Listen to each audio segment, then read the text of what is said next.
Buenas noches a todos los que nos están sintonizando en vivo en este momento. Vamos a seguir nuestros estudios con Friedrich Nietzsche. La situación implicaba justamente que Nietzsche hace una crítica al cristianismo a partir desde un punto de vista filológico. Esto implicaba justamente, o lo podemos observar en su obra El Anticristo. Ya tenemos otras obras como Cómo se filosofa a martillazos, o también denominado El crepúsculo de los ídolos, y La genealogía de la moral, donde va a tener un trabajo más sistemático de este tema. Lo que nos interesa en este momento es justamente seguir analizando el libro del Anticristo para determinar justamente cómo está caminando Nietzsche y en qué sentido podemos encontrar nosotros el punto filosófico, si es que tiene, o simplemente, como uno de los compañeros mencionaba, que no tiene una crítica seria. Por el otro lado, también presentaba de que Nietzsche no camina directamente, digamos, haciendo una crítica a la teología cristiana, sino de que trata de dar una respuesta directamente desde la base que tiene Nietzsche, la filología. Muy bien, sin más preámbulos, seguimos continuando con nuestros estudios. Vamos a pasar la palabra a nuestro compañero Nelson. Bueno, como habíamos quedado en el aforismo. Bueno, yo quiero empezar con esto, ¿no? Dice, por ejemplo, en la página 6, dice del Anticristo. A ver, lo voy a buscar. Ya. Un ratito. Bueno. A ver. La religión de la compasión se llama cristianismo. La compasión está en contradicción con las emociones tónicas que elevan la energía del sentimiento vital. Produce un efecto depresivo. Bueno, creo que es puntual analizar tal vez este punto. ¿Qué es lo que entiende Nietzsche por cristianismo? Y si el catolicismo es cristianismo también. Estaríamos entrando en diferentes puntos de vista. No sé, yo personalmente parto que el catolicismo no fervientemente es cristiano, porque tienen otra tendencia, tienen otra forma de organización, tiene otra forma de ver, hasta desde el punto de vista de la teología, de la eclesiología, tiene otra forma de ver de lo que es la iglesia, ¿no? Sin embargo, cuando nace por ejemplo, la Iglesia Católica en el año 325 después de Cristo con el emperador Constantino, pues la iglesia primitiva ya se había desarrollado, y la iglesia primitiva, la primera iglesia, era pues la iglesia en casas, ¿no? Entonces no entra en ese análisis Nietzsche, para nada lo hace, pero sin embargo, desde mi punto de vista también empieza a hablar y decir, le mete todo en la bolsa, ¿no? Lo que es el cristianismo, y empieza a hablar que la religión de la compasión se llama cristianismo. Quiero entender que ataca a la Biblia cuando Jesús dice que el amor, que no hay mayor persona, el que da su vida por sus amigos, y que tiene un amor ágape, que viene directamente de Dios. Entonces, partiendo o dando una hipótesis, tal vez Nietzsche quiere decir que el amor es una debilidad. Bueno, particularmente no creo que sea así, ¿no? Bueno, compañero Iván. El caso de Nietzsche, por ejemplo, hay una obra que se llama, es de Karl Jasper, Nietzsche y el cristianismo. Justo Jasper ahí empieza a presentar, ¿no?, qué visión tiene Nietzsche sobre el cristianismo. Y rompe pues el esquema justo ahí cuando Jasper dice que Nietzsche de alguna manera tenía una, no sé si llamarle atracción, sino como una admiración por lo que es el cristianismo. ¿Dónde residiría esta admiración de Nietzsche por parte del cristianismo, que es justamente contrario a la lectura, ¿no?, que uno llega a tener de Nietzsche cuando dice que es ateo, que ataca a la iglesia y todo eso? Pero Jasper te dice que no, y te muestra justamente las obras de donde Nietzsche empieza a tener esa admiración. Claro, en la obra esta que menciono, él no coloca las fuentes, pero él cita de manera literal cómo Nietzsche admira al cristianismo. Nietzsche y el cristianismo, de Karl Jasper, es de la editorial Leviatán. Entonces no es tan gruesa, es pequeñita la obra, y ahí por lo menos él da otra mirada de lo que es el cristianismo. ¿En qué medida? Ahora bien, ahí la paro. Ahora bien, la idea del cristianismo ahí, ¿cómo está planteando Nietzsche? Parece que al final no llega a distinguir, ¿no?, lo que es entre el protestantismo y el catolicismo, y los mete a todos en una bolsa. tal vez Nietzsche, yo pienso, es una idea, una hipótesis, tal vez Nietzsche no está en su proyecto eso, poder distinguir entre lo que es el protestantismo o el catolicismo de su tiempo. Eso es uno. Dos, parece que su proyecto fuese otro, el proyecto de la transvaloración de los valores, o como lo llaman, la transmutación de los valores. Entonces, teniendo en cuenta, por ejemplo, ese horizonte en el cual se está marcando Nietzsche, hay que tener también en cuenta que en el anticristo aquí ya está entrando a los umbrales de la locura, porque creo 2 meses después ya entra en crisis. Lo más interesante que sus amigos son pastores o teólogos luteranos. Peter Gast es uno de ellos, uno de los que manejan, ¿no?, los documentos de Nietzsche, es también teólogo y también historiador de la iglesia. Claro, él tiene una obra muy aparte que años después va sacando sobre los orígenes del cristianismo, pero en el caso de Nietzsche creo que ahí yo no sé si tendría cuidado al considerar, ¿no?, que no es justamente su horizonte ese, ¿sí? Por eso también lo pasa mucho. ¿No implicaría justamente quizás esa crítica que hace al cristianismo, por ejemplo, partiendo desde la realidad en la que él vivía? Por ejemplo, él se estaba preparando justamente para ser pastor luterano, ¿no?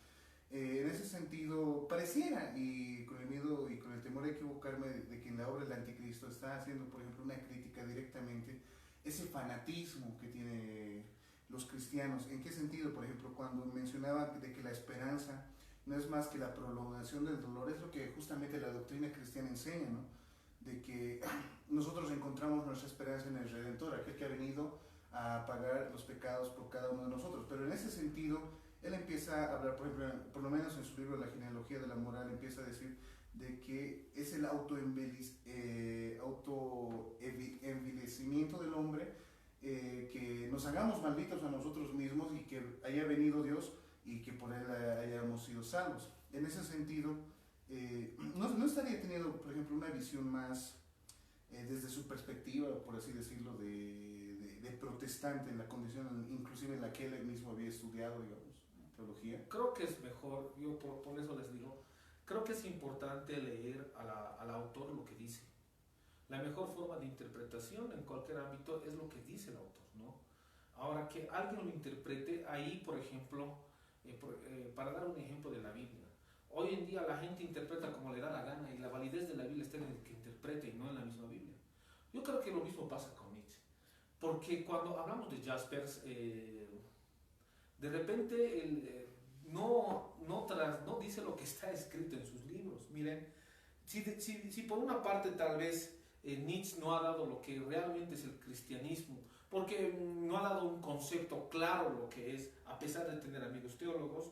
Sin embargo, nos dice en el libro El Anticristo, el concepto cristiano de Dios, el Dios entendido como Dios de los enfermos, como araña, como espíritu, es uno de los conceptos más corrompidos de la divinidad que se ha forjado sobre la tierra. Quizá represente el nivel más bajo de la evolución, descendente de tipo de los dioses, Dios degenerado hasta ser la contradicción de la vida, en vez de ser su glorificación y su eterna afirmación.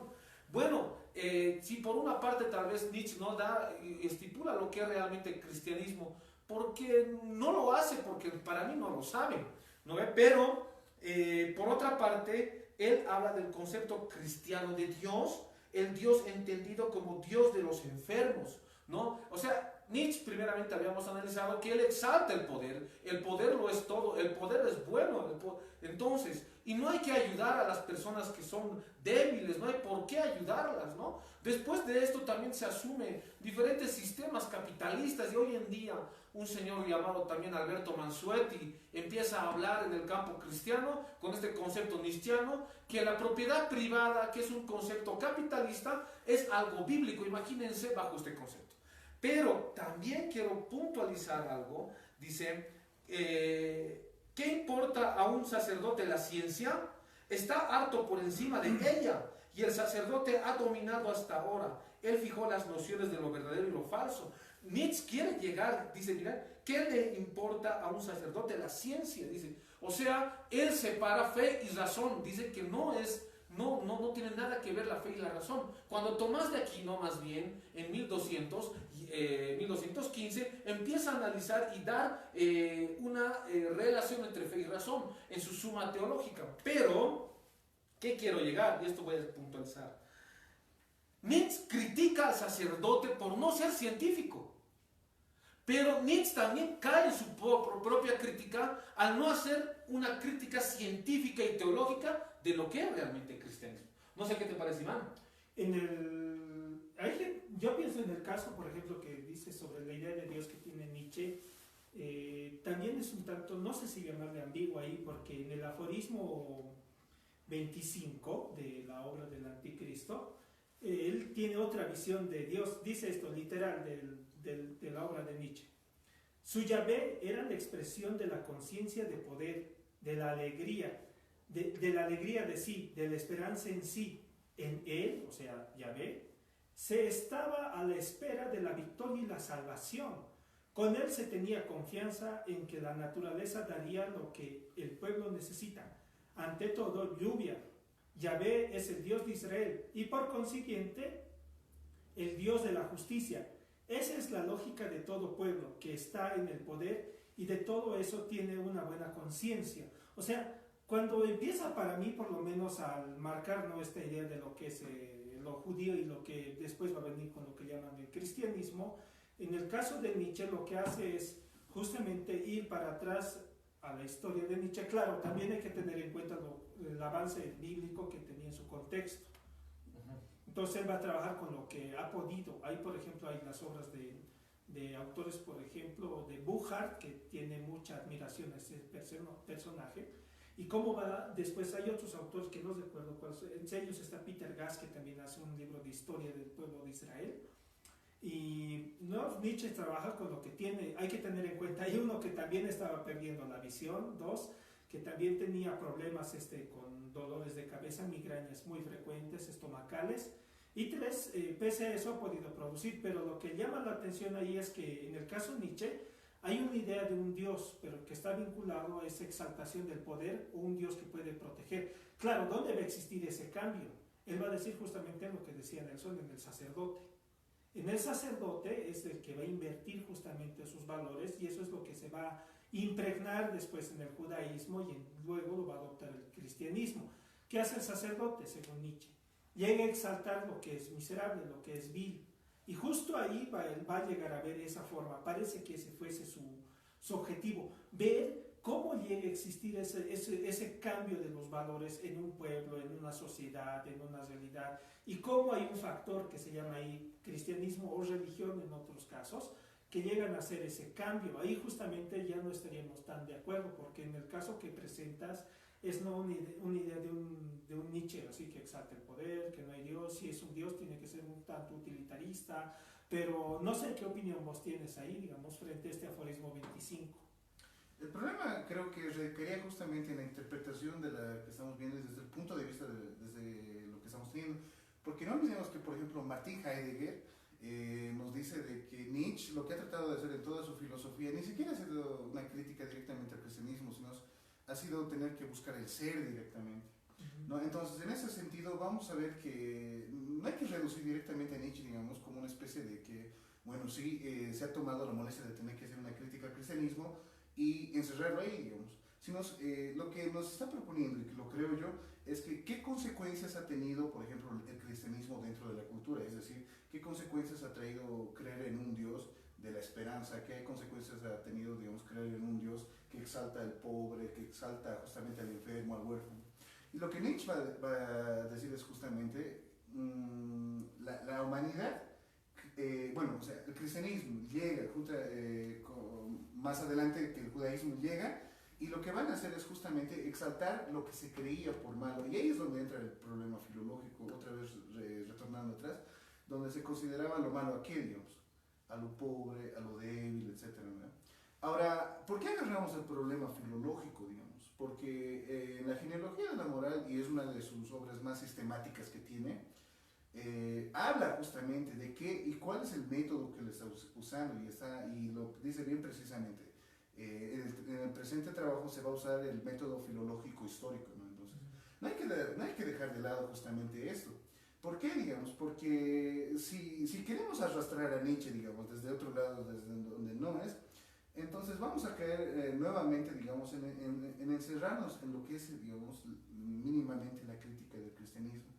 Muy bien, sin salirnos del tema, Nietzsche, ¿qué pretende demostrarnos, digamos? Bueno, pero antes de puntualizar y pasar a otro punto, volvemos al mismo tema, o sea, ¿qué es cristianismo? Por eso, ese es lo que no hace el análisis. Ahora, el cristianismo tiene como su base el Evangelio, y el Evangelio es el mensaje. Y este mensaje es un mensaje de arrepentimiento para la salvación del alma. Ahora, tú lo has dicho, hermano, o sea, es un análisis histórico. Ahora, para analizar la historia, realmente la Iglesia Católica ha llevado el Evangelio de arrepentimiento o de sometimiento. ¿No ve? Entonces, ese es el punto. Eso es lo que no hace, no analiza. Segundo punto, ¿ha llegado verdaderamente el cristianismo a Europa? ¿Se ha predicado el Evangelio de arrepentimiento? ¿Ha llegado el Evangelio a Sudamérica a pesar de que hay iglesias de prosperidad? Y perdón que haga este punto. ¿Ha llegado el Evangelio de arrepentimiento a Sudamérica? Entonces, no hace ese análisis, porque la máxima expresión de lo que es el cristianismo es el Evangelio. ¿No? Entonces, el Evangelio es la salvación del alma. Entonces, no entra a ese análisis. Y después empieza, desde mi punto de... Ahora, con lo que hablaba Iván, ¿por qué cae otra vez en el error de analizar algo que no sabe Nietzsche? Por ejemplo, dice, esta es mi percepción, analiza en el aforismo 25, habla este, ¿no? Que el pueblo israelita ha manejado un Dios, más que todo, que exalta el poder, un poquito lo he entendido esa tu lectura. Pero, para mí, el Dios Yahweh o Yavne, otros se pronuncian en el hebreo, pues es el Dios del poder. Y Jesucristo, según mi lectura, porque él también hace un énfasis en esto, es un Dios de la debilidad. Y ahí es cuando el bien y el mal se pueden entender como de la misma forma, como el método también que usaba de forma de interpretación nietzscheana. Ahora, es una mala interpretación bíblica, porque el que le ha dado los 10 mandamientos a Moisés no ha sido el Padre. Porque cuando Nietzsche habla de exaltación de Yahvé, del poder, que es el Dios del Antiguo Testamento, quiero entender que Nietzsche habla del Padre. Y en el Nuevo Testamento habla de Jesucristo, que es un Dios de los débiles, ¿no? Entonces, el análisis muy vago que ha tenido Nietzsche es primeramente no leer Éxodo 3.1, que Éxodo 3.1 y 3.2, ustedes lo pueden buscar también, que no es el que le habla a Moisés, no es el Padre, sino más bien es Jesucristo mismo, que es el ángel de Jehová. Y a Éxodo 3.14 dice, yo soy el que soy, ¿no? Después, Jesucristo en el Evangelio de Juan se presenta como el yo soy el que soy. Y ese es Jesucristo mismo. Yo creo que ese análisis no lo hace. Que a pesar de tener amigos teólogos, que en esos conceptos ya se manejaba la manifestación de Dios mismo, ¿no? Pero pienso que en ese caso, cuando dices que no llega a ser el análisis en el caso de Nietzsche, o sea, sigo insistiendo, parece que ese no es su proyecto. Por eso su proyecto es otro. Ahora, la recepción, por ejemplo, que uno puede tener de la obra de Nietzsche con lo que mencionas, es uno, situarlo también en la situación, en el horizonte histórico en el cual ha escrito su obra, para no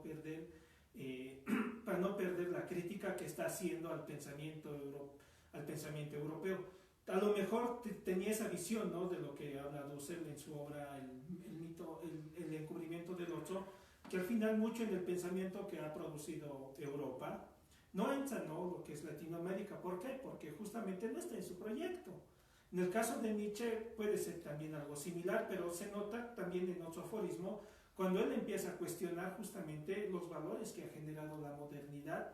Y ahí ve, y creo que estaría lo que menciona el compañero César, cuando lo que a Nietzsche le está interesando parece que fuese las consecuencias que ha generado un tipo de valor. Claro. Ahora, en el caso nuestro, por ejemplo, ¿cómo podemos abordar ese lío de todo eso? Justamente quitándonos el prejuicio que uno puede llegar a tener, porque uno puede hacer una lectura. Por ejemplo, hay un autor que se llama Dave Hunt, que tiene una obra que se llama El nazismo y la nueva era. ¿Ya? ¿Qué es lo que dice Hunt ahí, Dave Hunt, en esta obra? Coloca a Nietzsche como uno de los precursores de lo que habla, ¿no? Del anticristo, del fin de los tiempos y cómo va preparando la mente de la gente para que se prepare a la deshumanización y todo eso. Pero cuando de verdad se lee, porque la obra de Nietzsche no solamente un pedazo de la obra, porque podemos juzgar por un pedazo de la obra y no de de todo su trabajo que ha realizado. Entonces ahí es donde creo que hay que tener, para mí por lo menos hay que tener cuidado ahí, porque en el caso, por ejemplo, de filosofía tampoco es tener una posición cerrada, sino es poder encontrar cuáles son los argumentos con las cuales se puede cuestionar a Nietzsche, se le puede aplaudir o se la puede cuestionar, pero también hay que tener en cuenta que lo que uno llega a afirmar no es lo absoluto. Ahí, por ejemplo, ahí es interesante también cómo los judíos tienen la lectura del Antiguo Testamento, es que no tienen nada definido ahí en sus interpretaciones, sino dan paso a múltiples visiones. Incluso hay una obra, no recuerdo el autor, que se llama Entre el Eros y la Ley. Él empieza justamente en esa obra, dice, en el Antiguo Testamento no está todo establecido, sino siempre se va a ir haciendo, y cada tiempo tiene su lectura, su forma de comprender. Tal vez en este caso, en el caso de la obra de Nietzsche, puede ser otra forma de comprender, otro horizonte. Entonces, ahora sí lo han tomado, por ejemplo, el humanismo ateo, en Estados Unidos igual con los humanistas, y que empiezan a decir no cristianismo, no esto, no lo otro, para argumentar sus tesis necesitan pues, una argumentación así, pero en realidad parece que Nietzsche no fuera eso. Al final lo usan como panfleto, ¿no? Dice, por ejemplo, la castración contraria a la naturaleza de un Dios para hacer de él un Dios solo del bien. Estaría aquí fuera de toda deseabilidad. Hay necesidad del Dios malo, tanto como del Dios bueno. No se debe la propia existencia precisamente a la tolerancia o a la filantropía. ¿Qué importancia tendría un Dios que no conociera la cólera, la venganza, la envidia, el escarnio, la violencia? ¿Que no conociera ni siquiera las fascinaciones, apasionamientos de la victoria y el aniquilamiento? O sea, aquí empieza a hablar otra vez en otra parte del libro. Bueno, yo creo que eso es hay que puntualizar eso. Para mí es... yo he hecho el análisis. A ver, primeramente, a mí me parece extraño, muy extraño, que el que le da la contra a Nietzsche paralelamente es Marx. Y a mí me parece muy, pero muy peligroso, ¿cómo les digo? A ver, muy extraño que Marx esté sacando a la misma vez el Capital. El Capital lo saca en 1800 con el Manifiesto Comunista y todo, 1800, que es paralelamente también a Nietzsche. Marx está produciendo el Capital, está trabajando con Engels, ¿no? Y a la par también, no simultáneamente, pero sí también hay un acercamiento de edades, que se va construyendo también el conocimiento nietzscheano, la enseñanza nietzscheana, a la par de Marx, el que le iba a dar la contra. Me parece que eso es muy peligroso también, no sé, por qué se ha dado la historia, y eso estoy reflexionando, cómo puede construir, cuando uno, por ejemplo, para el que le iba a criticar a Marx, ya va construyendo a la par Marx y Nietzsche, paralelamente, si queremos hacerlo así, sí, la contradicción. Ahora, lo que no hay que negar, y lo que no podemos negar, es que Nietzsche ha tenido influencia en muchos de lo que son el pensamiento eugenésico, de la eugenesia, pero por supuesto, bueno, la lectura que estamos haciendo aquí, bueno, puede ser relativa, pero la historia nos dice que no sé si lo habrán malinterpretado, lo habrán malinterpretado bien, mal, bueno, eso quedará tal vez nebulando aquí, ¿no? Pero que la historia nos dice que ha influenciado Nietzsche en los mayores depravadores y en los mayores depravados mentales de lo que hasta hoy en día estamos viviendo, eso es una realidad. Anton LaVey, por ejemplo, le ha dedicado la Biblia a Nietzsche, ¿no? Entonces, bueno, yo por lo menos pienso así, más concretamente, hablando históricamente, muchos partidarios de la eugenesia, en 1910 estadounidense, por ejemplo, mira, imagínense ya para ser ya más claro en este punto y ya cerrar. Se podía, por ejemplo, en 1910 declarar imbécil a una persona mediante una sentencia judicial en Estados Unidos. porque o sea, según los conceptos de lo que es el imbécil, era una persona que tal vez era débil mental, entonces se le ponía una sentencia judicial y se le decía, señor, usted es un imbécil y usted no tiene por qué vivir, y se le castraba y además no lo dejaban con descendencia. Esta misma lectura jurídica bajo las leyes, después la copia Hitler. Pero evidentemente ha tenido que influenciar esto. Y Nietzsche ha sido muy fuertemente influenciado por Darwin. Y Darwin sabemos que ha sido una persona que ha estado planteando constantemente un linaje superior. Bueno, con eso yo creo que tendríamos que terminar con cristianismo. Sí, bueno, ya finalizando justamente, lo que trata de hacer, por ejemplo, Nietzsche en su filosofía, y eso lo va a determinar en el crepúsculo de los ídolos, es justamente cuestionar todo aquello que se creía por verdadero, todo aquello que nosotros considerábamos como intocable, ¿no? Y a eso se atribuye justamente a filosofar como martillazos.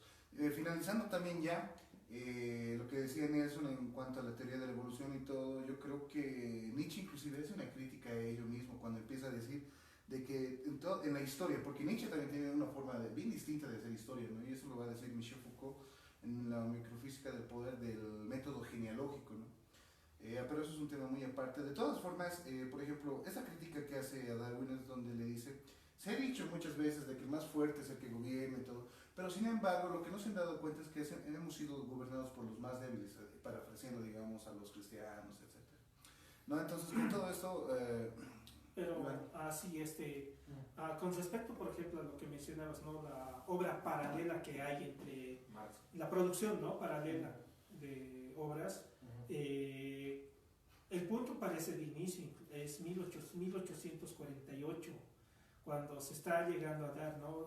Un tipo de levantamiento a nivel Europa continental, y está poco a poco generalizándose. Claro, iban a ser justo 2 años o 1 año antes sale el manifiesto comunista, ¿no? Que tiene que ver la gran revolución, que va a cambiar, hay que tomar los modos de producción y se invierte todo. Pero cuando fracasa esa revolución, cambia todo el horizonte histórico de Europa. Entonces, al cambiar el horizonte histórico, ya no ven, por ejemplo, en las masas, en los sindicatos, en las organizaciones sociales, que viene de ahí, ¿no? Lo social, ¿cómo se llama esto? Las societas. Entonces, ya no está ahí el futuro. Entonces, ¿dónde miran los autores? Miran justamente en el tema del individuo. Ahí, por ejemplo, en el caso de Marx es más, ¿no? En una visión más masa, el hombre masa, todo en torno a la comunidad, a la sociedad. Pero contrario a ese fracaso, los resultados de la revolución del 1848, ¿qué es lo que va a generar? Pesimismo, que ya no debería existir otra forma de ver la realidad. Y eso se va a acoplar casi el pensamiento nietzscheano, incluso del caso de Schopenhauer y el romanticismo también alemán, que va a tener otra visión más allá, incluso idealizada. Hay del romanticismo alemán que va a querer cuestionar los valores de la Revolución Francesa. Y de alguna manera van a jalar muchos de esos autores, como el caso de Nietzsche, esos valores tanto del romanticismo como de la Revolución Francesa. Ese es el horizonte. Ahora, con respecto a la historia, también va a existir no solamente, digamos, los acontecimientos como tal, sino también van a aparecer hoy en día aparecían trabajos ya más minuciosos en torno a qué es verdaderamente no verdaderamente, sino qué es lo que ha pasado también para que se genere algo. Y lo que pasa ahora con el pensamiento Nietzsche no es justamente esta producción que está sacando, ¿no? Trota, Tecnos, no sé, siglo XXI, por ejemplo, tiene una colección. Los especialistas en Nietzsche también cómo dan cabida a otras visiones. Ahora, el problema es cómo lo interpretamos para mí en este tiempo, cómo recibimos la obra de Nietzsche para esta realidad, ¿no? O hay una lectura, por ejemplo, desde el ámbito cristiano, hay una lectura, no sé, más digamos, no tan atrapada, digamos, en el cristianismo, sino una lectura más libre. Incluso en filosofía llegan a tener como una vaca sagrada a Nietzsche, ya están endiosando a un autor y no hay una visión, no sé, no hay una reflexión ahí de la obra. Entonces el problema para mí sería eso. Muy bien, finalizamos entonces con esta enseñanza de Friedrich Nietzsche, Pero sin antes queremos saludar a nuestra amiga Alexandra Ramírez, que nos está sintonizando en este momento. Saludos. También queremos saludar a Graciela Arias, que nos está sintonizando. Y a todos los compañeros, si tienen alguna pregunta, si tienen alguna duda, si discrepan totalmente en las opiniones que tenemos o la interpretación de la obra de Nietzsche, por favor háganla saber. Estamos siempre abiertos y dispuestos a tener que leerlos y sobre todo tener que leer sus propias ideas. Muchas gracias. Muchas gracias. Tengan todos ustedes buenas noches. Falta mi salud.